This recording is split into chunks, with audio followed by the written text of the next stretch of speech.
Good morning friends, welcome back to my channel. আশা করি সবাই তোমরা ভালো আছো। সকালবেলায় 10:30টার মতন বাজছে। সকাল সকাল আজকে ওঠা হয়েছে দেরি করে, কেন নাকি স্কুল ছুটি, তো মা বেটির ছুটির দিন, তো যার জন্য উঠেছি একটু দেরি করেই। তারপরে উঠে রান্নাঘরে ঢুকেছি আমি, মা এখানে ঠাকুর ঘরে ঢুকেছে, মা এখানে দিচ্ছে পুজো, এখানে পুজো দিতে বসে গেছে মা। আর আমার রান্নাবান্না মোটামুটি কমপ্লিটের দিকে, রসাটা হবে তাহলেই হয়ে যায়, ডাল ভাজা তরকারি হয়ে গেছে। এবারে হচ্ছে মোবাইলটা চার্জে দেবো, মোবাইলে চার্জ নেই। মাম্মাম গেল একটু গীতার সাথে খেলতে, আমি রান্না সেরে তারপরে ওকে নিয়ে পড়তে বসাতে হবে। কালকে বাংলা এক্সাম, বাংলা শুনলে ওর জ্বর আসে গায়ে।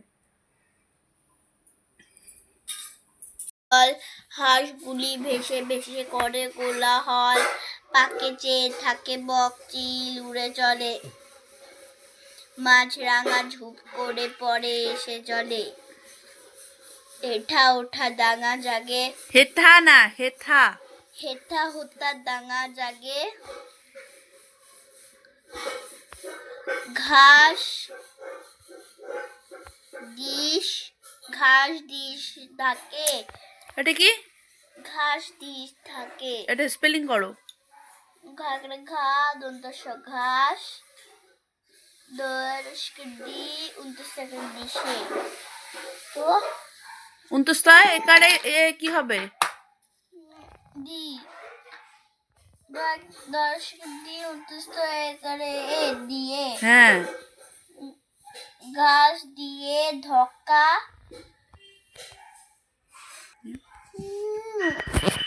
বন্ধ করো, তাড়াতাড়ি করো। নাম তার মতিবিল বহুদূর জল, হাঁসগুলি ভেসে ভেসে করে কোলাহল, পাখে যেয়ে থাকে বকচিল উড়ে চলে, মাছরাঙা ঝুপ করে পড়ে এসে জলে, হেদা হুদা দাঙা জাগে ঘাস নেই,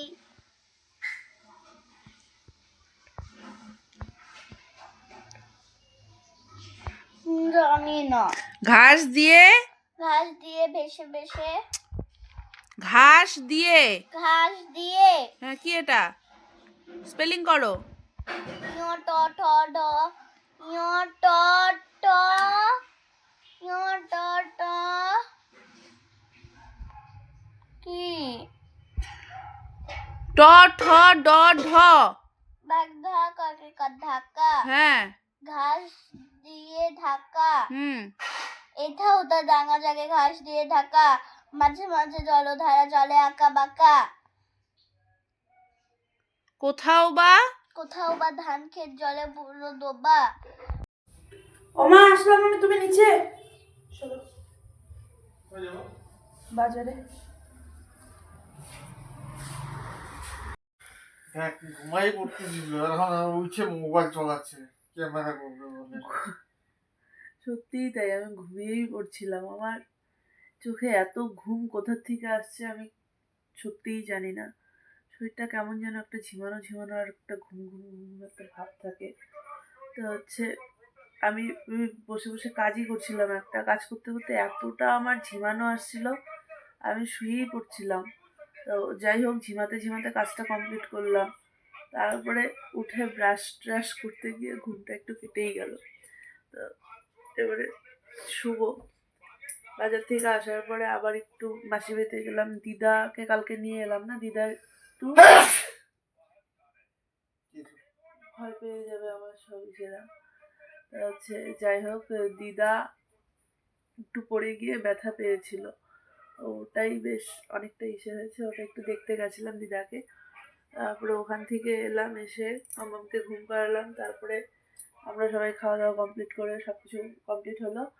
এবারে যাই হোক শুভ, চলো বাকি এ পর্যন্ত রাখছি আজকে ব্লগটাকে। কালকে মামামের বাংলা, আর বাংলা শুনলে ওর জ্বর আসার মতন আর কি পরিস্থিতি। কালকে যে কী দিবে এক্সামে ভগবান জানে, কালকে ও ওখানে এক্সাম দিবে আর এখানে আমরা সবাই টেনশনে মরবো।